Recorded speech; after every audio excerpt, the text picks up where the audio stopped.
Hello दोस्तों, नमस्कार। एक नए वीडियो में आप सभी का स्वागत है। तो दोस्तों, जैसा कि आपने थंबनेल पे देख लिया होगा कि हम लोग जो है फर्स्ट एड एंड हेल्थ के लिए प्राथमिक चिकित्सा और स्वास्थ्य के लिए जो प्रीवियस ईयर क्वेश्चन है और जो टॉप क्वेश्चन है, मतलब कि जो आपके एग्जामिनेशन में आने के बहुत ज़्यादा चांसेस हैं जिन क्वेश्चंस के, उनकी हम 500 क्वेश्चंस की आपको सीरीज करा रहे थे। अभी तक हमने टोटल 8 वीडियोज़ अपलोड कर दिए जिसमें हमने आपको 400 क्वेश्चंस को कंप्लीट करा दिया है।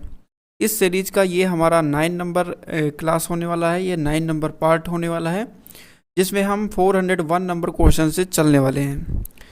मुझे उम्मीद है कि आपने सारी अभी तक जितने भी क्लासेस अपलोड हैं 8 नंबर तक आपने सारी देखी होंगी, और अगर आपने सारी देखी तो आपको पता ही होगा कि हम लोग जो है क्वेश्चंस को हिंदी और इंग्लिश दोनों मीडियम में कर रहे होते हैं। तो इसलिए आपका चाहे जो मीडियम हो, कोई प्रॉब्लम आपको नहीं होने वाली है। फर्स्ट एड एंड हेल्थ के लिए यदि ये 500 जो क्वेश्चन हम करा रहे हैं आपको, यदि ये पूरे आप कंप्लीट कर लेते हैं और जो एक्स्ट्रा फैक्ट हम कुछ बताते हैं, यदि आप सारी चीज़ों को समझ लेते हैं तो आप बहुत अच्छा स्कोर कर पाएंगे फर्स्ट एड एंड हेल्थ के क्वेश्चन पेपर में। ठीक है, चूँकि ये अनिवार्य प्रश्न पत्र है इसलिए ये और ज़्यादा इम्पोर्टेंट हो जाता है। तो चलिए आज के इस महत्वपूर्ण वीडियो को, महत्वपूर्ण क्लास को शुरू करते हैं बिना किसी टाइम वेस्ट किए हुए। इस वीडियो का जो हमारा पहला क्वेश्चन है दोस्तों, वो है 401। चोट को ढकने से पूर्व हमें जांच करनी चाहिए। आपको ये बताना है क्या जांच करनी चाहिए। बिफोर कवरिंग ए वाउंड, जो भी चोट है, वी शुड एग्जामिन, क्या हमें क्या जांच करनी चाहिए। चोट का कारण की जांच करना चाहिए, घटना क्षेत्र की जांच करनी चाहिए। सी ऑप्शन आपके पास है, चोट में कोई बाहरी पदार्थ है या फिर इसकी जांच करनी चाहिए, या फिर इनमें से कोई नहीं। तो सही जवाब आपका हो जाएगा ऑप्शन नंबर सी। आपको ये जांच सबसे पहले करनी चाहिए कि चोट में कोई बाहरी पदार्थ तो नहीं है। जैसे मान लो कि किसी ने किसी व्यक्ति पर हमला किया, किसी हथियार से हमला किया है, तो उस हथियार का कोई टुकड़ा उस घाव के अंदर तो नहीं घुसा हुआ है। ठीक है, कोई पेन या फिर कोई मिट्टी का धूल कण इत्यादि ये सारी चीज़ें उस घाव के अंदर तो नहीं है। सबसे पहले आपको ये चेक करना है। ठीक है, और चोट का कारण भाई अब लग गया तो लग गया, कैसे भी लगा हो वो बात की चीज़ें हैं। घटना का क्षेत्र क्या है, क्षेत्र से आपको कोई लेना देना नहीं है। फर्स्ट एडर के रूप में सबसे पहला जो आपका काम होगा वो एनी फॉरेन मटेरियल, मतलब एक्सटर्नल मटेरियल इन वाउंड। ठीक है, कोई एक्सटर्नल मटेरियल वाउंड में तो नहीं है, ये हमें जांच करना चाहिए। उसके बाद हमें क्या करना चाहिए, उसके बाद हमें एंटीसेप्टिक या फिर लगाना चाहिए, मरहम लगाना चाहिए और पट्टी करना चाहिए। ठीक है, चलिए नेक्स्ट क्वेश्चन पे बढ़ जाते हैं। सभी लोग आंसर देने का प्रयास करेंगे, और बहुत अच्छा क्वेश्चन है कि एक उत्तम पट्टी होनी चाहिए। जो एक परफेक्ट बैंडेज है शुड बी, वो कैसी होनी चाहिए, रोगाणु मुक्त होनी चाहिए, मतलब कि जम फ्री होनी चाहिए, तैलीय होनी चाहिए, गीली, सूखी, ऑयली होनी चाहिए, वेट या फिर ड्राई होनी चाहिए। तो देखो, जो एक परफेक्ट बैंडेज है वो दोस्तों होनी चाहिए जर्म फ्री। ठीक है, वो रोगाणु मुक्त होनी चाहिए, उसमें रोगाणु मुक्त हो, बैक्टीरिया मुक्त हो, उसमें कोई वायरसेस ना हो, बिल्कुल नीट एंड क्लीन होनी चाहिए एक परफेक्ट बैंडेज। ठीक है, तो 402 का जो सही जवाब हो जाएगा ऑप्शन नंबर ए। दोस्तों, एक इम्पॉर्टेंट जानकारी ये है कि अभी हम शाम 8 बजे जितनी भी हमारी क्लासेस होंगी, ठीक है, जितनी भी क्लासेस होंगी, अभी 9 पार्ट हम आपको करा रहे हैं और इसका 10th पार्ट भी बहुत जल्द अपलोड हो जाएगा। 9th and 10th part upload होने के बाद आपके लिए हम एक महा मैराथन ले आ रहे हैं।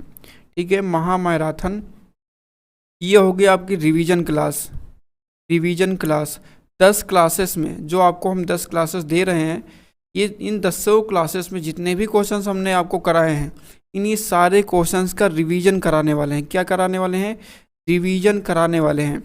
एक ही वीडियो में लगभग 7 घंटे प्लस की वीडियो होगी, 7 घंटे प्लस की वीडियो होगी।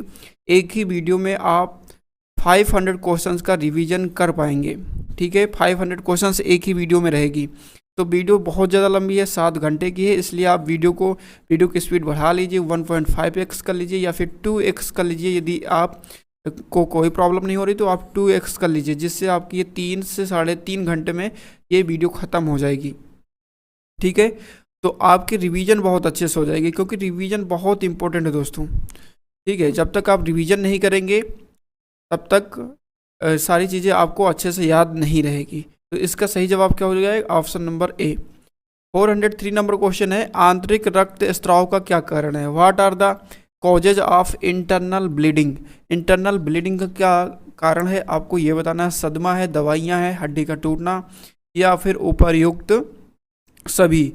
तो सही जवाब हो जाएगा ऑप्शन नंबर डी, उपरोक्त सभी ऑल ऑफ दी एबाउ। सदमा भी हो सकता है अब, और दवाई मेडिकेशन से भी हो सकता है, दवाइयों को ओवरडोज भी। ठीक है, हड्डी का टूटना, इसकी वजह से भी इंटरनल ब्लीडिंग हो सकती है। तो D is the right answer. बढ़ते हैं नेक्स्ट क्वेश्चन पे। नेक्स्ट क्वेश्चन हमारा है क्वेश्चन नंबर 404, साबुन के पानी से हाथ धोने की अवधि होनी चाहिए। Time duration for soap water hand washing should be. कितना होना चाहिए? 2 से 3 मिनट होनी चाहिए, 5 मिनट होनी चाहिए, 40 to 60 सेकेंड होना चाहिए, फिर 10 to 20 सेकेंड। सही जवाब दोस्तों आपका है ऑप्शन नंबर डी, 10 से 20 सेकेंड कम से कम मिनिमम आपको साबुन से हाथ धोना चाहिए। अब 5 मिनट थोड़े ना धोगे, 5 मिनट धोगे तो सीधा धोते ही रहोगे, नहीं, सिर्फ जो मिनिमम है वो 10 से 20 सेकेंड या फिर मैक्सिमम आप 30 सेकेंड तक धुल सकते हैं। और देखो, क्वेश्चन आपसे प्रीवियस ईयर में पूछा गया, ये भी प्रीवियस ईयर में आया हुआ है। और प्रीवियस ईयर क्वेश्चन में आपसे पूछा गया था कि जब हम हाथ धुल रहे होते हैं, जब हम हैंड वॉश कर रहे होते हैं, तो उसमें सबसे इम्पोर्टेंट चीज़ क्या होती है? सबसे इम्पोर्टेंट चीज़ क्या होती है? पानी होता है, साबुन होता है ना, साबुन होता है, या फिर मिट्टी होती है। ऐसे करके कुछ ऑप्शंस दिए थे। एक ऑप्शन था उसमें घर्षण। ठीक है, तो इसमें जो सबसे ज़्यादा इम्पोर्टेंट है दोस्तों वो है फ्रिक्शन, घर्षण है। कैसे? घर्षण का मतलब है कि जब आप अपने दोनों हाथ के पंजों को रगड़ते हैं, तो अगर आप चाहे साबुन लगा लीजिए, चाहे पानी लगा लीजिए, चाहे मिट्टी लगा लीजिए, कुछ भी, जब तक अपने हाथों को रगड़ कर आप धोएंगे नहीं, तब तक आपका हाथ अच्छे से साफ होगा नहीं। तो हैंड वॉशिंग में, हाथ धोने में जो सबसे इम्पोर्टेंट चीज़ है वो क्या है? घर्षण है। ये क्वेश्चन भी आपसे पूछा जा सकता है, इसको भी आपको ध्यान में रखना है। 405 नंबर क्वेश्चन है, ज्वर किस यंत्र से मापा जाता है? ठीक है, जो फीवर आपका होता है, ज्वर मतलब फीवर, ठीक है, इंग्लिश में फीवर बोलते हैं। Measured with which instrument? किससे मापा जाता है? ग्लूकोमीटर से, थर्मोमीटर से, स्टेथोस्कोप से मापा जाता है, या फिर स्पाइरोमीटर से मापा जाता है? तो देखो, आप सभी को पता होगा कि थर्मामीटर से मापा जाता है। ठीक है, फीवर को हम किससे मापते हैं? थर्मामीटर से। ग्लूकोमीटर से दोस्तों हम मापते हैं मधुमेह। मधुमेह आपने सुना होगा, शुगर जिसको कहते हैं, इंग्लिश में क्या कहते हैं? शुगर। शुगर को मापने, जो शुगर बीमारी हो जाती है, मधुमेह जो डिजीज है, और इसको मापने का जो यंत्र है, जो इंस्ट्रूमेंट्स है, उसको हम ग्लूकोमीटर कहते हैं। तो इसको भी आपको ध्यान में रखना है। स्टेथोस्कोप जो होता है, इस स्टेथोस्कोप से हम मापते हैं शरीर की आंतरिक आवाज़ को सुनने के लिए। आपने देखा होगा कि जो डॉक्टर होते हैं ना, वो कुछ इस प्रकार का डिवाइस अपने गले में टांगे रहते हैं ना, इस प्रकार का। तो ये क्या होता है कि ये चीज़, ये पोर्शन आपके हृदय में, ठीक है, आपके या पेट में कहीं पर भी लगाते हैं, और ये जो दो चीज़ें जो रीढ़ के समान है, इसको अपने कानों में लगाते हैं। तो क्या करते हैं वो, आपकी बॉडी की जो इंटरनल वॉइस है, जो इंटरनल साउंड्स हैं, उनको सुनते हैं इस डिवाइस के माध्यम से। कि इसका नाम क्या है? स्टेथोस्कोप। तो इसको भी आपको ध्यान में रखना है। ठीक है, स्पाइरोमीटर क्या होता है? स्पाइरोमीटर ये आपके रिस्पायरेशन में जो श्वसन की गति होती है, श्वसन की गति को मापता है, श्वसन की गति को मापता है ये। ठीक है, तो इन चारों को भाई ध्यान में रखना है। मान लो इस बार तो भाई थर्मोमीटर आपसे पूछा गया, ग्लूकोमीटर भी आपसे पूछा जा सकता है, ठीक है, स्टेथोस्कोप भी पूछा जा सकता है, स्पाइरोमीटर भी पूछा जा सकता है। ठीक है, तो इस हिसाब से ऑप्शन नंबर हमारा बी सही हो जाएगा। चलिए आपको और हम इमेजेस के माध्यम से डिटेल में आपको बताते हैं। तो देखो, ये है स्पाइरोमीटर। हमने अभी आपको क्या बताया कि स्पाइरोमीटर से जो है हम सांस की गति मापते हैं। ठीक है, क्या मापते हैं दोस्तों, श्वसन की जो गति होती है उसको मापते हैं। तो देखो ये जो व्यक्ति है इसकी नाक पर ये एक क्लिप लगा दी गई, ये चिमटी लगा दी गई है ताकि ये नाक से श्वास न ले पाए। अब नाक से श्वास नहीं ले पाएगा तो मुंह से सारी हवा खींचेगा। जब सारी हवा खींचेगा इस पाइप के माध्यम से, तो इसमें ऐसे इंस्ट्रूमेंट्स लगे हुए हैं जो आपके सांस की गति बता देंगे। ठीक है, तो ये होता है दोस्तों हमारा स्पायरोमीटर। और स्टेथोस्कोप जो आपने देखा ही होगा कि डॉक्टर अपने गले में लगाए रहते हैं। ठीक है, और इसका काम क्या होता है कि आपके बॉडी की इंटरनल जो साउंड्स हैं उनको सुनने के लिए इसका इस्तेमाल होता है। और दोस्तों ये है ग्लूकोमीटर। ठीक है, ग्लूकोमीटर से क्या मापते हैं, तो हम शुगर मापते हैं। क्या मापते हैं दोस्तों, शुगर मापते हैं, मधुमेह। ठीक है, ये आपको ध्यान में रखना है। अब देखो थर्मामीटर से हम क्या फीवर मापते हैं, ज्वर, जिसको ज्वर हिंदी में कहते हैं और फीवर इंग्लिश में, एक तरीके से बुखार। ठीक है, तो बुखार मापने के लिए हम किसका उपयोग करते हैं, थर्मामीटर का उपयोग करते हैं। अब थर्मामीटर 2 टाइप्स के हैं, एक मरकरी थर्मामीटर है, एक डिजिटल थर्मामीटर है। ये आपका है डिजिटल थर्मामीटर और ये आपका है मरकरी थर्मामीटर। ठीक है, ये तो ये पहले के टाइम में ज़्यादा उपयोग होते थे मरकरी थर्मामीटर, लेकिन अब डिजिटल थर्मामीटर आ चुके हैं तो अब इनका डॉक्टर लोग ज़्यादा इस्तेमाल करते हैं। तो मुझे उम्मीद है ये सारी चीज़ें आपको समझ में आ गई होगी। बढ़ते हैं नेक्स्ट क्वेश्चन पे। नेक्स्ट हमारा क्वेश्चन है दोस्तों, क्वेश्चन नंबर है 406। भाई सभी लोग आंसर बताएंगे कि हाथ धोने में सबसे महत्वपूर्ण पहलू क्या है। अभी हमने आपको बताया था the most important aspect of the hand washing.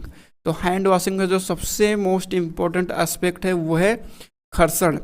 समय तो 20 सेकेंड लगना चाहिए, लेकिन इससे भी ज़्यादा इम्पोर्टेंट है। मान लो आपने हाथ में अपने साबुन लगा लिया, ठीक, हाथ में साबुन लगा लिया भाई, आपके पास पानी भी है, ठीक है, हाथ में साबुन लगाए, पानी लिए आप खड़े हो, चाहे आप 20 सेकेंड नहीं, चाहे आप 20 मिनट खड़े रहो या 20 घंटे खड़े रहो, आपका हाथ साफ थोड़े ना होगा जब तक आप उस दोनों पंजों में घर्षण नहीं करेंगे, उसको रगड़ के धुलेंगे नहीं, तब तक साफ नहीं होगा। तो सबसे ज़्यादा इंपॉर्टेंट क्या है, घर्षण है। तो ऑप्शन नंबर डी हो जाएगा राइट आंसर। नेक्स्ट हमारा क्वेश्चन है क्वेश्चन नंबर 407। निर्जलीकरण को रोकने के लिए सबसे सर्वोत्तम द्रव है best fluid to prevent dehydration. Dehydration को प्रिवेंट करने के लिए सबसे बेस्ट फ्लूइड कौन सा है, फ्रूट जूस है, वाटर है, सोप है, सूप है या फिर मिल्क है। तो देखो डिहाइड्रेशन को सबसे रोकने के लिए सबसे जो उत्तम द्रव है, सबसे जो सर्वोत्तम द्रव है वो है दोस्तों पानी, वाटर। ठीक है, ऑप्शन नंबर हमारा बी रहेगा राइट आंसर। नेक्स्ट क्वेश्चन देखो, नेक्स्ट हमारा क्वेश्चन है 408 नंबर। हाथ धोने का सबसे महत्वपूर्ण कारण क्या है। हाथ बेसिकली हम किस लिए धोते हैं, most important reason for hand washing, किस लिए करते हैं, संक्रमण के चक्र को तोड़ने के लिए, हाथों की सफाई के लिए, घाव की सफाई के लिए, त्वचा की सफाई के लिए। देखो हाथ धुलने का जो सबसे इम्पोर्टेंट रीजन आपके सामने होना चाहिए वो होना चाहिए breaking the cycle of infection. ठीक है, हाथ हम धुलते इसीलिए हैं ताकि हमें इन्फेक्शन ना हो, इसके साइकिल्स को हम तोड़ सकें। ठीक है, तो ए हो जाएगा सबसे सटीक answer, A is the right answer. बाकी ये तो इम्पोर्टेंट है लेकिन ये लेस है, मतलब कम इम्पोर्टेंट है। ठीक है, और जो सबसे ज़्यादा उचित हो वो ऑप्शन आपका सही होता है, वही ऑप्शन आपको चुनाव करना है। 409 कौन सा फल अतिसार के लिए सर्वोत्तम है। अतिसार मतलब डायरिया, एक तरीके से दस्त बोल सकते हो। ठीक है, तो अतिसार के लिए कौन सा ज़्यादा इंपॉर्टेंट है ये आपको बताना है।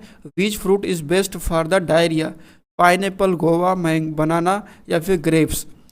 तो सबसे ज़्यादा इंपॉर्टेंट क्या है, केला है, बनाना।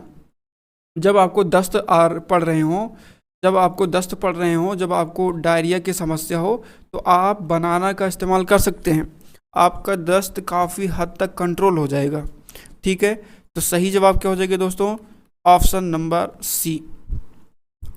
ठीक है, और मुझे उम्मीद है कि ये सारी चीज़ें दोस्तों आपको समझ में आ रही होगी। यदि आपको किसी भी तरीके के कोई भी प्रॉब्लम है तो आप बेशक कमेंट करके हमें बता सकते हैं, और नेक्स्ट वीडियो में या फिर हम कमेंट के माध्यम से ही आपका आंसर करने का प्रयास करेंगे और आपके जो भी डाउट है उनको दूर करने का प्रयास करेंगे। ठीक है, तो नेक्स्ट क्वेश्चन कर लेते हैं। नेक्स्ट हमारा जो क्वेश्चन है क्वेश्चन नंबर है 410। बिजली से जलने की स्थिति में सबसे पहले क्या करना चाहिए। बिजली से जलने की स्थिति में सबसे पहले क्या करना चाहिए? झटके की जांच करना चाहिए, श्वसन की जांच, बिजली जांच करें कि बिजली बंद हो गई है, रक्त स्त्राव की जांच करें। What should be the first thing to do in the case of electric burn? तो सबसे फर्स्ट केस आपके सामने होना चाहिए, और सबसे फर्स्ट थिंग मतलब कि सबसे पहला काम जो आपके लिए होना चाहिए वो ये होना चाहिए, check whether electricity is turn off. भाई जैसे मान लो किसी को बिजली का झटका लगा, तो आपका सबसे पहला काम है कि आप ये चेक करें कि जिस भी वायर से बिजली का झटका लगा हुआ है उस वायर में अभी भी तो करंट फ्लो नहीं हो रहा है, अर्थात बिजली बंद हुई है कि नहीं हुई। ठीक है, सबसे पहला काम आपको ये करना है। तो सही जवाब क्या हो जाएगा? ऑप्शन नंबर सी हो जाएगा। चलिए नेक्स्ट क्वेश्चन पे बढ़ जाते हैं। नेक्स्ट हमारा क्वेश्चन है, दौड़ते समय गिरने से लगने वाली बाहरी चोट को क्या कहते हैं? भाई दौड़ रहे हो आप, ठीक है, तो दौड़ते समय यदि आप गिर गए तो बाहरी चोट जो लगेगी वो क्या कहलाएगी? External wound when the falling down while running is called. क्या कहलाएगी? ऐठन कहलाएगी, खरोच कहलाएगी, मोच या फिर भंग। ठीक है, स्पाज्म कहलाएगी, स्क्रैच कहलाएगी, स्प्रेन कहलाएगी या फिर रिपर्चर कहलाएगी। तो ये कहलाएगी दोस्तों स्क्रैच। जैसे आप चल रहे हो, दौड़ रहे हो, जब आप गिरोगे तो आपको क्या लगेगा? आपको खरोच आ जाएगी, स्क्रैच हो जाएगा। तो सही जवाब क्या हो जाएगा? ऑप्शन नंबर बी, खरोच। चलिए नेक्स्ट क्वेश्चन देखिए। नेक्स्ट क्वेश्चन हमारा है, क्वेश्चन नंबर है 412। किस अंगों को सुई चुभोने पर कोई दर्द महसूस नहीं होता? दोस्तों अभी इसका हम आंसर आपको बताएंगे तो आपको आश्चर्य होगा कि ऐसा भी होता है। ठीक है, बहुत अच्छा क्वेश्चन है, ये आपको पता होना चाहिए। Which organs does not feel any pain on being pricked by a needle? तो मस्तिष्क है, हृदय, त्वचा, आंखें, ब्रेन, हार्ट, स्किन या फिर आइज। भाई आइज में अगर सुई चुभोगे तो दर्द होगा, हृदय, त्वचा में भी और हृदय में भी। लेकिन दोस्तों जो हमारा मस्तिष्क है ना, जो ब्रेन है, ये इसमें यदि आप कोई सुई चुभोते हो, सुई चुभोने पर कोई पेन नहीं होता। ठीक है, इसमें कोई भी दर्द नहीं फील होता आपको। ये एक बहुत ही आश्चर्य की बात है। ठीक है, मान लो यदि आपके ब्रेन का कोई पार्ट काट के हटा भी दिया जाए और आप पूरे होश और हवास में हो, बस आप उस तरफ देखे नहीं है, तो आपको कोई दर्द महसूस ही नहीं होगा। ठीक है, चलिए आगे बढ़ते हैं। और आगे बढ़ते हैं 413 नंबर क्वेश्चन हमारा है, प्राथमिक चिकित्सा में ABC का क्या अर्थ है? हम कई बार आपको करा भी चुके हैं, ये क्वेश्चन रिपीट हो गया है। तो आपको पता होगा कि एयरवे ब्रीथिंग सर्कुलेशन होता है। क्या होता है दोस्तों? Airway breathing circulation.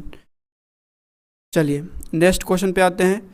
नेक्स्ट हमारा क्वेश्चन है यहाँ पर, जी बिल्कुल सही है। नेक्स्ट हमारा क्वेश्चन है 414। ठीक है, मनुष्य को सार्वभौमिक दाता रक्त समूह कौन सा है? मनुष्य के अंदर सार्वभौमिक मतलब कि सर्वदाता रक्त समूह कौन सा है? तो ये भी हम क्वेश्चंस करा चुके हैं, कई बार आपको बताया है कि O जो है ये सर्वदाता है और AB जो है ये सर्वग्राही है। सर्वदाता और सर्वग्राही का मतलब भी समझा चुके हैं आपको। ठीक है, चलिए नेक्स्ट क्वेश्चन देखिए, फटाफट से करेंगे, जो चीज़ें समझा चुके हैं वो हम दोबारा नहीं समझाएंगे।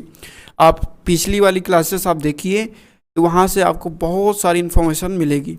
रक्त समूह महत्वपूर्ण होता है। देखो ब्लड ग्रुप क्यों इंपॉर्टेंट होता है? Blood group are important for, किस लिए इम्पोर्टेंट होता है? रोग का पता लगाने में तो नहीं, एड्स का पता लगाने में नहीं, रक्त को चढ़ने में, जी बिल्कुल, तो ब्लड ट्रांसफ्यूजन में, ये सबसे मतलब ब्लड ग्रुप का जो इम्पोर्टेंट होता है। ब्लड ग्रुप जानना इसलिए आवश्यक होता है कि जब आपके बॉडी में रक्त चढ़ाया जाएगा तो कौन सा ब्लड ग्रुप आपका है उसी हिसाब से आपको ब्लड रिफ्यूजन किया, ट्रांसफ्यूजन किया जाएगा, आपके अंदर चढ़ाया जाएगा।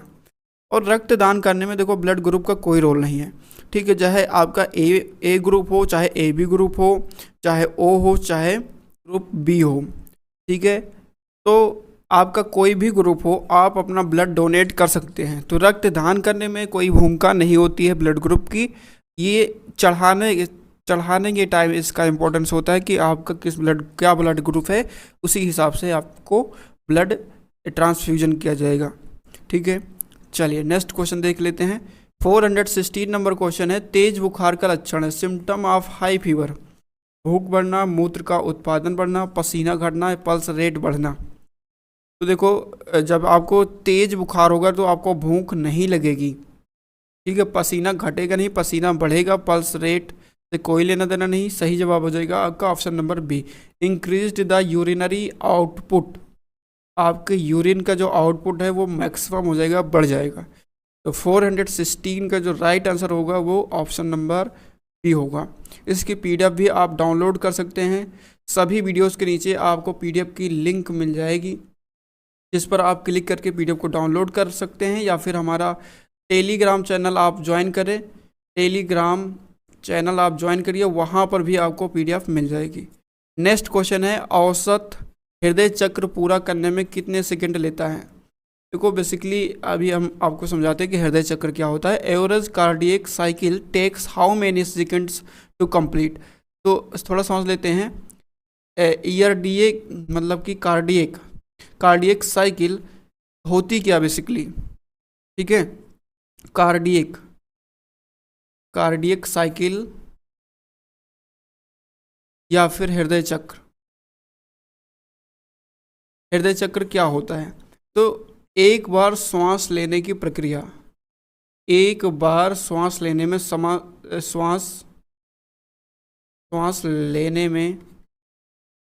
एक बार श्वास लेने में लगा समय, एक बार श्वास लेने में लगा समय को हम क्या कहते हैं?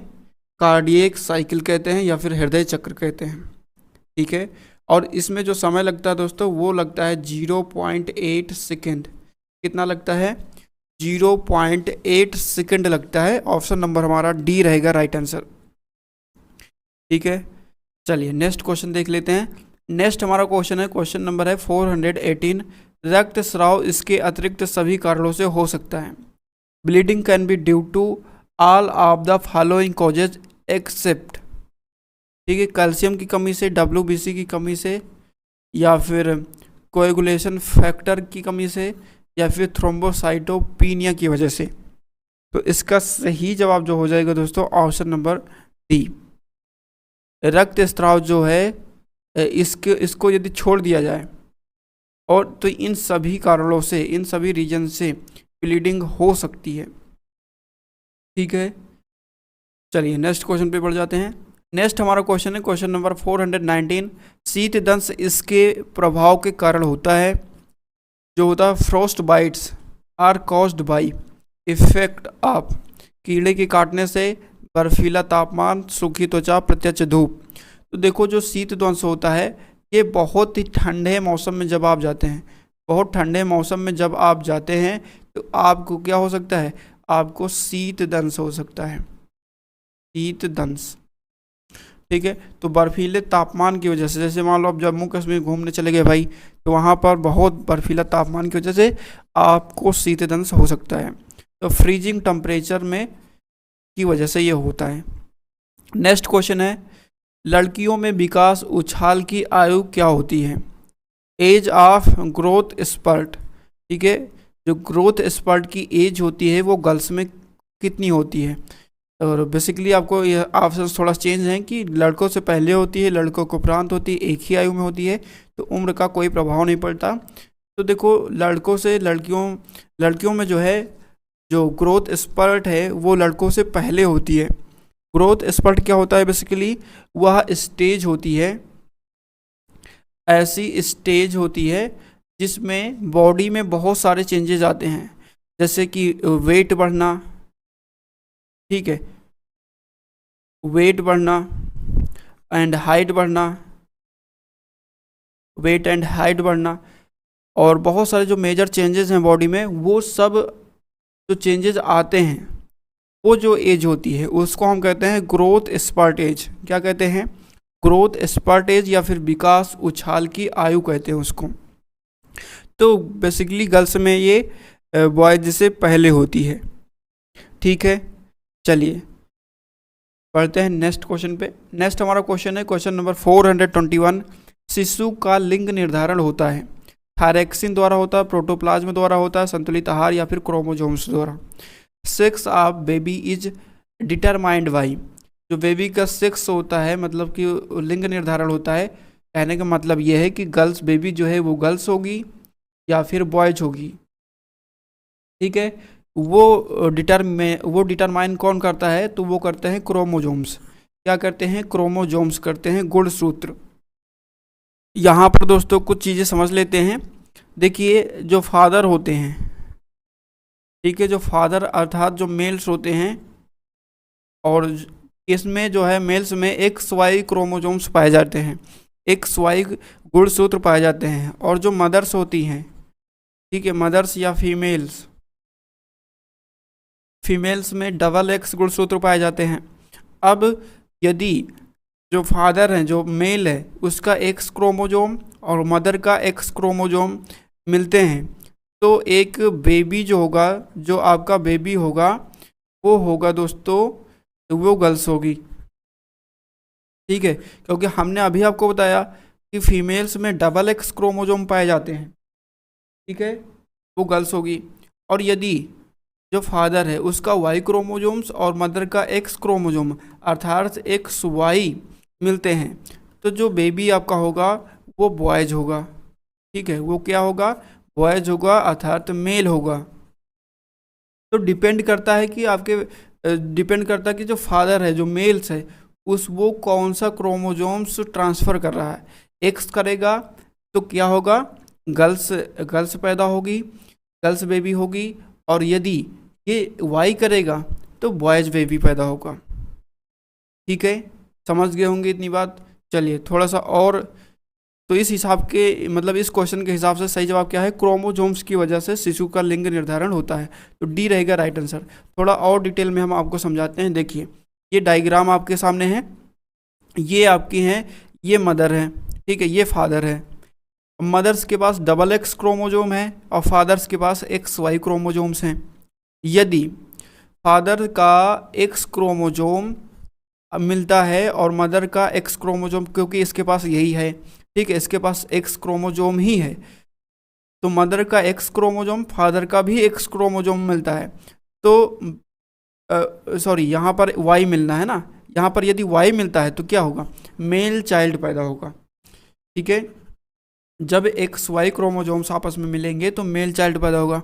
अब यहाँ पर देखो, यदि मदर्स का एक्स, क्योंकि इसके पास एक्स ही है, और जो फादर है इनका भी एक्स, दोनों का एक्स क्रोमोजोम्स आपस में मिलते हैं, तो फीमेल चाइल्ड पैदा होगा।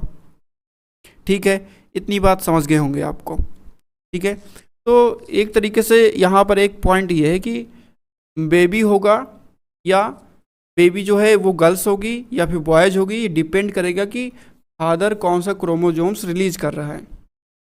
ठीक है, तो मुझे उम्मीद है कि ये डायग्राम आप समझ गए होंगे। चलिए नेक्स्ट क्वेश्चन पे बढ़ जाते हैं। नेक्स्ट हमारा क्वेश्चन है, क्वेश्चन नंबर है 422। किशोरावस्था में पहचान संकट और कम आत्मसम्मान का क्या कारण है।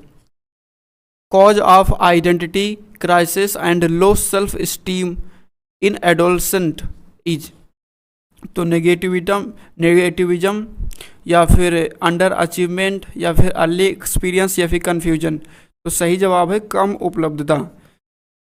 यदि आप बाकियों से पीछे रह जाते हो, अंडर अचीवमेंट है, आपकी अचीवमेंट्स जो है वो बहुत ही कम है, तो आपको आत्मसम्मान का अभाव महसूस होगा।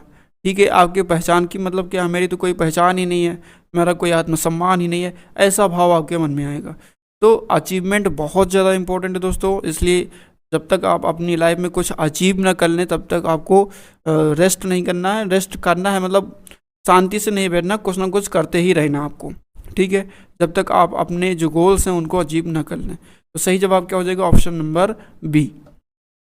नेक्स्ट क्वेश्चन है, CPR का पूरा नाम है, हम इसको भी कई बार आपको बता चुके हैं कि कार्डियोपल्मोनरी रिसोसिएशन किस ऑप्शन में है, तो ऑप्शन नंबर ए में दिया गया है कार्डियोपल्मोनरी रिसोसिएशन, तो ए रहेगा हमारा राइट आंसर।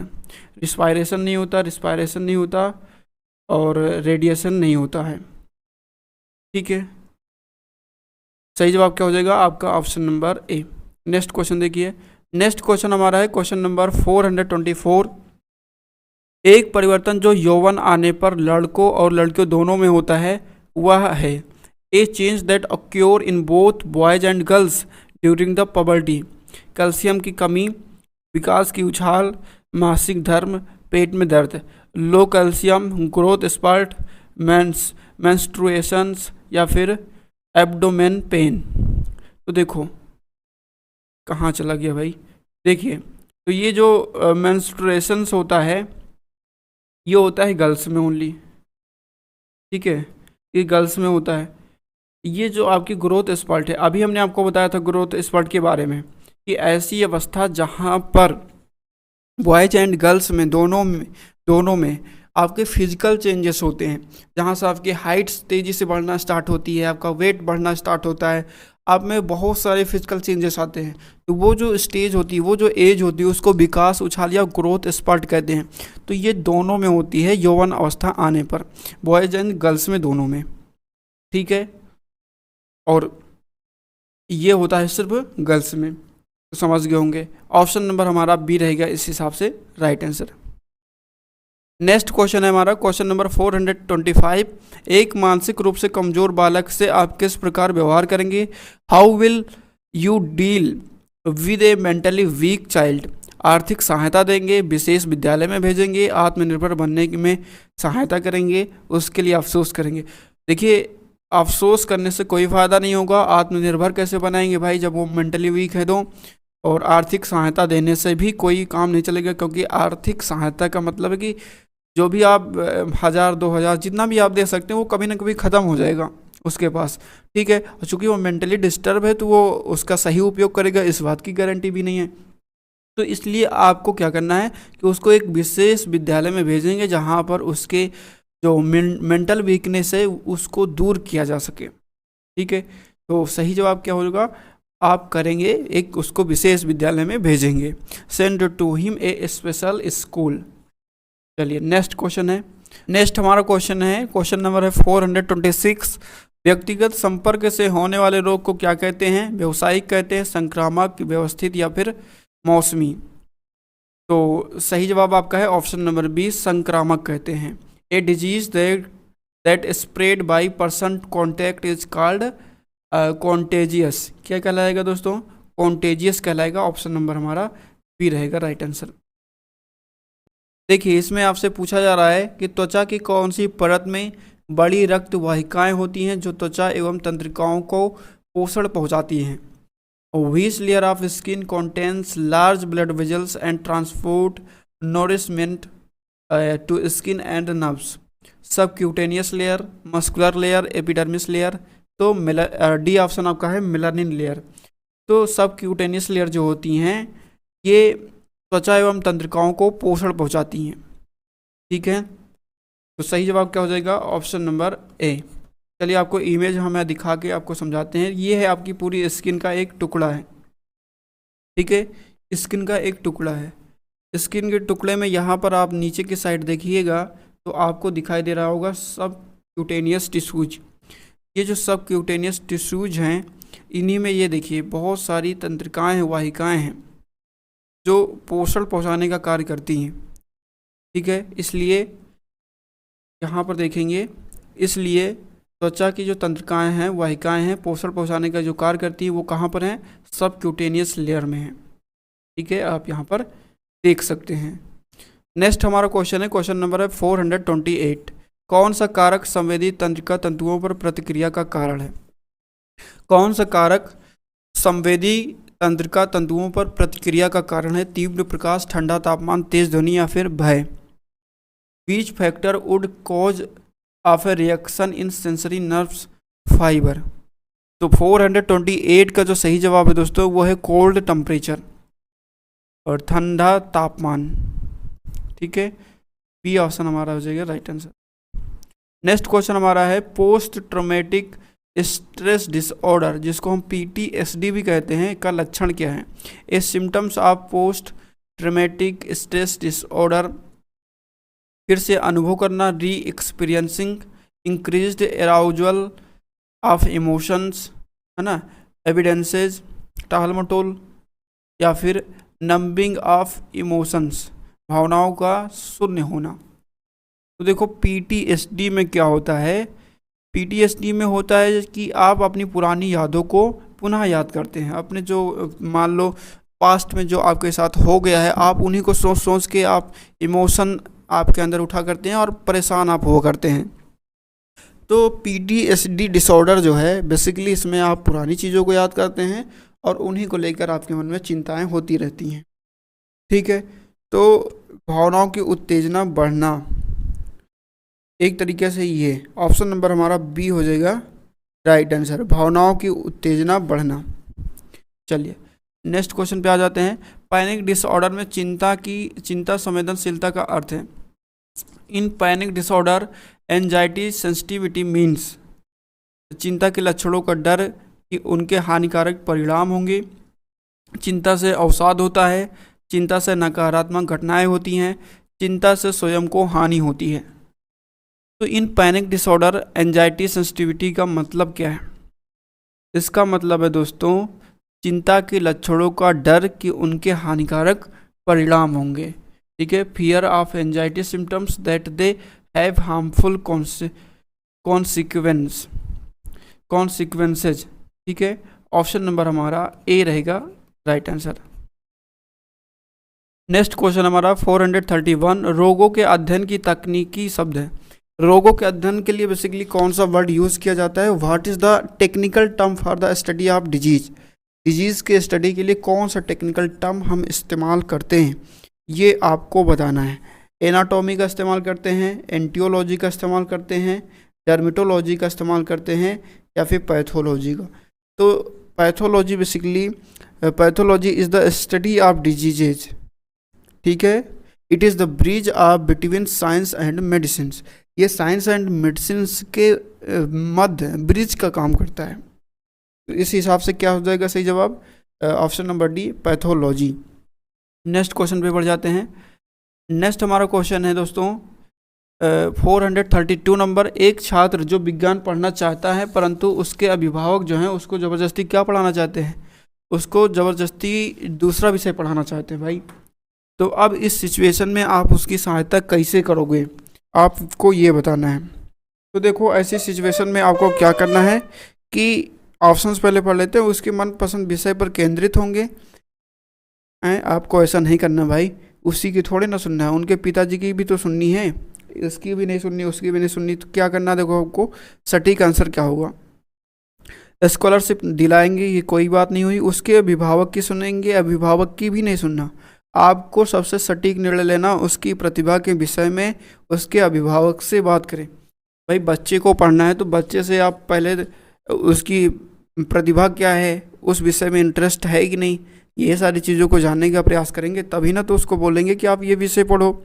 मान लो उसका इंटरेस्ट ही नहीं है मैथमेटिक्स पढ़ने में या फिर ह्यूमैनिटीज़ के सब्जेक्ट पढ़ने में, आप ज़बरदस्ती वही विषय दिला रहे हो जिसका मन नहीं है उसको पढ़ने में, तो ये प्रॉब्लम है ना।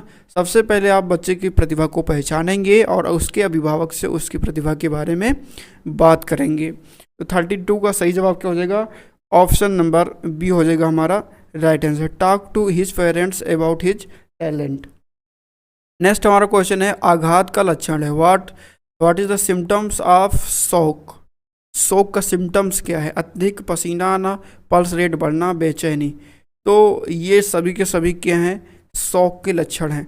तो सही जवाब हो जाएगा दोस्तों ऑप्शन नंबर डी। चलिए नेक्स्ट क्वेश्चन पे बढ़ जाते हैं।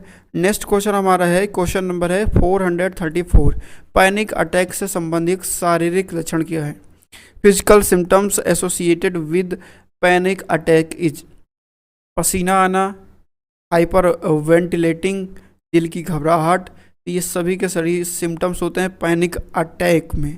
ठीक है, सही जवाब क्या होगा? ऑप्शन नंबर डी, उपरोक्त सभी, all of the above. Next question पढ़ते हैं। नेक्स्ट क्वेश्चन हमारा है दोस्तों, क्वेश्चन नंबर है 435।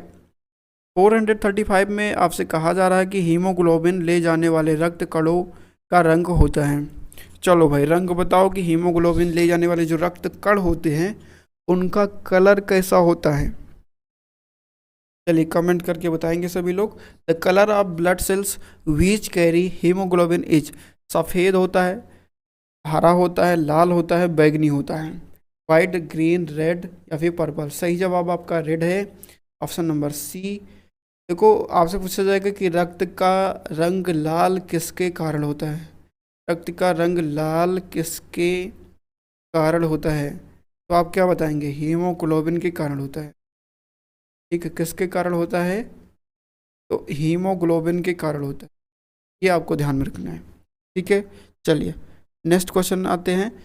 436 नंबर क्वेश्चन है, बीमार व्यक्ति की देखभाल से पहले हाथ धोना चाहिए। पानी से, साबुन से, मिट्टी व पानी से हाथ धोने की कोई आवश्यकता नहीं है। तो भाई हाथ धोने की आवश्यकता है, ठीक है, आपको धुलना है हाथ। अगर नहीं धोएंगे तो प्रॉब्लम हो जाएगी। तो पानी से केवल धुलो, साबुन और पानी से धुलो, मिट्टी से धुलो। मिट्टी से नहीं धुलनी है, केवल पानी नहीं। जब आपके पास साबुन उपलब्ध है तो आप साबुन का प्रयोग कर लियो भाई ना। जब साबुन है तो साबुन का प्रयोग करो, है ना, विद सोप एंड वाटर। चलिए नेक्स्ट क्वेश्चन हमारा है क्वेश्चन नंबर 437। त्रिकोणीय पट्टी को यह भी कहा जाता है मास्टर पट्टियाँ, रोलर पट्टियाँ, क्रेप पट्टियाँ या फिर ट्यूबलर पट्टी। Triangular bandage are also called master bandage, roller bandage, crepe bandage या फिर ट्यूबलर बैंडेज। तो भैया जो ट्रेंगुलर बैंडेज हैं इनको हम मास्टर बैंडेज भी कहते हैं। ठीक है, चलिए नेक्स्ट क्वेश्चन पे आते हैं। नेक्स्ट क्वेश्चन है दोस्तों आपके सामने, बहुत ही प्यारा दुलारा एवं भोला भाला सा क्वेश्चन है कि क्रेप पट्टियों का इनमें से प्रयोग होता है। Basically crepe bandage are used in, कहाँ यूज होती हैं इनका? रक्त स्त्राव में, मोच सूजन, मोच व दर्द में, जलना, इनमें से कोई नहीं। तो इनका उपयोग होता है सूजन, मोच व दर्द में, स्वेलिंग एंड पेन। ठीक, तो इनमें हम इसका उपयोग कर सकते हैं। चलिए आपको इमेज दिखाते हैं। This is the crepe bandage. अभी बात किसकी हो रही थी? क्रेप बैंडेज की हो रही थी, क्रेप पट्टियों की हो रही थी। तो यहाँ पर स्टेप्स दिया गया है कि क्रेप बैंडेज का इस्तेमाल आप कैसे करेंगे। ये जो आपको दिखाई दे रहे हैं दोस्तों, इसको कहते हैं हम क्रेप बैंडेज। और ये क्रेप बैंडेज की एक ये डिब्बी रखी हुई है जिसमें क्रेप बैंडेज ये लिखा हुआ है ना, क्रेप्स, तो इसमें ये क्रेप बैंडेज रखा हुआ है। क्रेप बैंडेज जैसे आपका हाथ टूट गया, ठीक, हाथ की हड्डी टूट गई, तो आप क्या करोगे? इस पट्टी को बांध लोगे। आपकी हड्डी मान लो मोच आ गया, मोच से स्वेलिंग आ गई, सूजन आ गई, तो इसको बांधने से आपके सूजन भी समाप्त हो जाएगी। समझ गए होंगे आप और भूलेंगे भी नहीं। ठीक है, तो अब बात कर लेते हैं कपाल तंत्रिकाएँ होती हैं। कपाल तंत्रिकाएँ क्या होती हैं? Cranial nerves are. ठीक है, सभी लोग बताएंगे कितने जोड़ी, मतलब कितने जोड़ी होती हैं। बेसिकली आपको ये बताना है 12 जोड़ी होती हैं, 24 जोड़ी, 30 जोड़ी, 32 जोड़ी। तो सभी लोग आंसर देने का प्रयास करेंगे। ये जो भैया होती हैं ये होती हैं 12 पेयर। ठीक है, 12 जोड़ी होती हैं। ऑप्शन नंबर ए हो जाएगा हमारा राइट आंसर। नेक्स्ट क्वेश्चन देख लेते हैं। जख्म में संक्रमण का कारण है धूल, बैक्टीरिया, फंगस। तो सभी के सभी कारण है कॉज इन्फेक्शन इन वाउंड। यदि आपको कोई जख्म लगा है उसमें धूल जाएगी, बैक्टीरिया बैठेंगे, फंगस आएंगे, तो ये सभी रीजन से क्या हो जाएगा? इन्फेक्शन हो सकता है, संक्रमण हो सकता है। डी रहेगा हमारा राइट आंसर। चलो नेक्स्ट क्वेश्चन देखो और आंसर दो। सभी लोग आंसर दीजिएगा भाई। अस्थमा रोग संबंधित है, किससे संबंधित है? पैरों से है, लिवर से है, फेफड़ों से है, गुर्दे से है। Asthma disease is related to पीट, लिवर, लंग्स एंड किडनी। तो भैया अस्थमा रोग जो है ये फेफड़ों से संबंधित है। किससे संबंधित है? फेफड़ों से संबंधित है। भाई कैसे पहचानोगे कि अस्थमा रोग किसी व्यक्ति को है? तो अस्थमा रोग के जो सिम्टम्स होते हैं वो जैसे खांसी आने लगती है, बहुत ज़्यादा खांसी आती है दोस्तों, उसमें खांसी आने लगती है जिससे आपको सांस लेने में समस्या होगी, आपको घबराहट, बेचैनी सी महसूस होगी, सीने में जकड़न आपको महसूस होगा। तो जब ये सिम्टम्स आपको दिखाई दें तो समझ जाओ भैया कि अस्थमा डिजीज के सिम्टम्स हैं ये रिलेटेड किससे है? तो ये लंग्स से या फिर हिंदी में फेफड़े से रिलेटेड हैं। नेक्स्ट क्वेश्चन देखो। अतिसार व वमन, वमन मतलब ओमेटिंग, उल्टी। ठीक है, अतिसार मतलब डायरिया। ठीक है, अतिसार मतलब कई बार बता चुके हैं कि डायरिया या फिर दस्त, डायरिया या दस्त। अतिसार, दस्त या फिर वमन की स्थिति में शरीर में क्या आवश्यक है? जब आपको उल्टी हो रही हो, दस्त हो रहे हो, ठीक है, तो इस केस में आपकी बॉडी में जो सबसे ज़्यादा इम्पोर्टेंट है वो आपकी बॉडी में है कि आपकी बॉडी में पर्याप्त वाटर हो, मोर वाटर हो, अधिक वाटर हो। ठीक है, डी रहेगा हमारा राइट आंसर। तैलीय भोजन तो भाई बहुत ज़्यादा नुकसानदायक है जब आपको दस्त पड़ रहे हो। प्रोटीन युक्त भोजन तो ठीक है, लेकिन सबसे ज़्यादा इम्पोर्टेंट पूछ रहा है तो जल है। ठीक है। नेक्स्ट क्वेश्चन देखो, कार्बन मोनोऑक्साइड CO होता है कार्बन मोनोऑक्साइड, CO2 होता है कार्बन डाइऑक्साइड, अगर CO3 हो जाए कार्बन ट्राइऑक्साइड। तो ये आपने पढ़ा ही होगा इंटर में, एक mono di tri tetra hexa penta, ठीक है, ये सारी चीज़ें। तो CO होगा तो कार्बन मोनोऑक्साइड, CO2 होगा तो कार्बन डाइऑक्साइड, CO3 होगा कार्बन ट्राइऑक्साइड। तो बेसिकली यहाँ पर आपसे, ये तो हमने जानकारी के लिए आपको बता दिया, आपसे पूछ रहा कि कार्बन मोनोऑक्साइड होती है, क्या होती है? आवश्यक गैस होती है, जहरीली गैस होती है, सांस लेने में उपयोगी गैस, इनमें से कोई नहीं। तो ये होती है पॉइजनियस गैस, पॉइजनस गैस होती है, जहरीली गैस होती है, ठीक है। दिस इज द जहरीली गैस।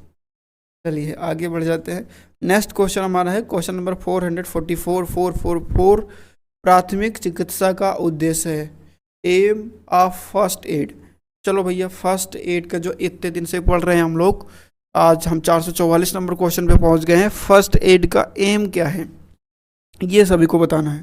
तो बहुत आसान सा प्रश्न है, अत्यधिक आत्मविश्वासी होना नहीं, प्रशिक्षण देना नहीं, इसमें से कोई नहीं। सबसे मतलब जीवन बचाना, इसका टारगेट क्या होता है, उद्देश्य क्या होता है, एम क्या होता है? जीवन बचाना, सेविंग लाइफ। जैसे किसी को मान लो अचानक चोट लग गई, तो फर्स्ट एड से उसके हम जीवन को बचा सकते हैं और उसको डॉक्टर आने तक सुरक्षित रखा जा सकता है फर्स्ट एड के माध्यम से। सेविंग लाइफ सही आंसर हो जाएगा। नेक्स्ट क्वेश्चन देखो, 445 है, हृदय की सुरक्षा होती है, heart is protected by. Heart जो है वो किससे प्रोटेक्टेड होता है? ऑप्शन नंबर ए है पित्तरस के द्वारा, बाइल जूस के द्वारा होता है, या फिर पेरियोकार्डियल द्वारा, द्रव द्वारा, पेरियोकार्डियल फ्लूइड, या फिर पेरिकार्प द्वारा, या फिर पेरिकार्प एंड स्किन, त्वचा द्वारा। तो ये जो हृदय की सुरक्षा होती है दोस्तों, इसका सही जवाब हो जाएगा आपका पेरिकार्डियल फ्लूइड द्वारा। तो बी ऑप्शन रहेगा हमारा राइट आंसर, पेरिकार्डियल फ्लूइड द्वारा हृदय की रक्षा होती है। तो नेक्स्ट क्वेश्चन पे हम लोग बढ़ जाते हैं। चलिए नेक्स्ट क्वेश्चन पे बढ़ते हैं। पट्टी किस रेशे से निर्मित होनी चाहिए? जो हमारी बैंडेज है वो किस रेशे से मेड अप होनी चाहिए? पॉलिएस्टर से होनी चाहिए, सिंथेटिक रेशे से होनी चाहिए, कॉटन से होनी चाहिए, फिर सिल्क से होनी चाहिए। तो हमारी जो बैंडेज है वो कॉटन की हो, ठीक है। सी रहेगा हमारा राइट आंसर। चलिए नेक्स्ट क्वेश्चन देख लेते हैं। नेक्स्ट क्वेश्चन हमारा है क्वेश्चन नंबर 447। सिर की चोट की स्थिति में रोगी को पानी पिलाएं। उसको सिर में चोट लगी है, क्या आप उसको पानी पिलाओगे? रोगी को नाक साफ करने कहेंगे, रोगी की नाक पर पट्टी रखेंगे, नाक पे पट्टी रखोगे तो मर जाएगा वो, रोगी को उचित विश्राम की स्थिति में रखेंगे। सही जवाब क्या हो जाएगा? ऑप्शन नंबर डी, रोगी को सही मतलब उचित विश्राम की स्थिति में रखेंगे, rest patient in the correct position. तो डी हो जाएगा हमारा right answer. In the case of head injury patient को रखना चाहिए rest patient in the correct position. तो नेक्स्ट क्वेश्चन देख लेते हैं, डी रहेगा right answer. 448 number question, 448 number question है दोस्तों। यदि किसी व्यक्ति का रक्त समूह ए है तो इसका अर्थ क्या है? अगर किसी व्यक्ति का रक्त समूह ए है, इंग्लिश में पहले पढ़ लेते हैं तो बताते हैं आपको। If a person has blood group A, it means क्या है? इसका मीन्स ये है कि ए antigen in the red blood sales, उसके ब्लड सेल्स में ए एंटीजन है, ठीक है। लाल रक्त कणों में ए एंटीजन अवेलेबल है, इसका मतलब है कि उसका ब्लड ग्रुप क्या है? ए है। अगर बी एंटीजन अवेलेबल है तो उसका ब्लड ग्रुप क्या है? बी है, ठीक है। तो आप समझ गए होंगे। चलिए नेक्स्ट क्वेश्चन कर लेते हैं। इसका सही जवाब क्या हो जाएगा? Option number B, A antigen in red blood cells. 449 है, ये सेकंड लास्ट क्वेश्चन है दोस्तों। रक्त प्लेटलेट्स का कार्य होता है, functions of the blood plate, जो ब्लड प्लेटलेट्स होती हैं इनका फंक्शंस क्या होता है, इनका कार्य क्या होता है? हीमोग्लोबिन का परिवहन होता है, ऑक्सीजन व CO2 का परिवहन होता है, रक्त का थक्का जमने में सहायता करते हैं, ठीक है। सी जो सही जवाब हो जाएगा आपका। हेल्पिंग द कोजुलेशन ऑफ ब्लड, रक्त को जमने में। जैसे आपको लग गया भाई, आपके स्किन कट गई, ठीक है, स्किन कट गई, स्क्रैच इस पर आ गया, आपका ब्लड निकलने लगा, तो ब्लड निकलता रहेगा यदि रक्त का थक्का नहीं बनेगा। रक्त का थक्का नहीं बनेगा, रक्त जमेगा नहीं, तो ब्लड आपका क्या होगा, निकलता रहेगा। तो सबसे ज़्यादा इम्पोर्टेंट क्या होता है, प्लेटलेट्स, जो आपका रक्त का थक्का बनाने में मदद करती है। नेक्स्ट क्वेश्चन है, और इस वीडियो का, इस क्लास का 9 नंबर क्लास का लास्ट क्वेश्चन है दोस्तों। एक लास्ट क्वेश्चन है, आपको बताना है कि किस विटामिन का रक्त से सबसे करीबी संबंध है। एक तरीके से कह दो भाई भाई हैं। Which vitamin has closest relationship with the blood. Blood के साथ सबसे क्लोजेस्ट रिलेशनशिप किसका है, कौन सी विटामिन का है, आपको ये बताना है। तो विटामिन के जो है, विटामिन के जो है सबसे क्लोजेस्ट बेस्ट फ्रेंड, एक तरीके से बेस्ट फ्रेंड है किसका, ब्लड का। तो सही जवाब क्या हो जाएगा, ऑप्शन नंबर डी। तो इस तरीके से हमने इस क्लास में भी 50 क्वेश्चंस कंप्लीट कर लिए। इस तरीके से हो जाते हैं हमारे 450 क्वेश्चंस टोटल कंप्लीट। और दोस्तों मुझे उम्मीद है कि ये वीडियो आपको अच्छा लगा होगा। यदि अच्छा लगा तो लाइक करिए। कोई मन में क्वेश्चंस है, कोई कन्फ्यूजन है तो आप कमेंट करके हमें बता सकते हैं, हम आपके कमेंट का रिप्लाई ज़रूर देंगे, ठीक है। और आपको कैसा लगा ये वीडियो प्लीज़ कमेंट करके हमें बताएं। एक प्यारा सा कमेंट ज़रूर करें, हम आपके कमेंट से बहुत ज़्यादा मोटिवेट होंगे कि आपको ये वीडियो कैसा लगा। और जब आप एग्ज़ामिनेशन देकर आएँ दोस्तों, तो प्लीज़ हमें बताया करें कि ये जो हमारी सीरीज़ है आपके लिए कितनी इम्पोर्टेंट साबित हो रही है, ताकि हम जब भी आपके लिए रिवीजन क्लास लाए तो और क्वेश्चंस को अपडेट करें और सीरीज़ को और वेल मेंटेन करें, ठीक है। तो आई होप ये वीडियो आपको अच्छा लगा होगा। अच्छा लगा तो आप लाइक और शेयर ज़रूर करिए। मिलते हैं नेक्स्ट वीडियो में, तब तक के लिए आप सभी को नमस्कार, जय हिंद, वंदे मातरम।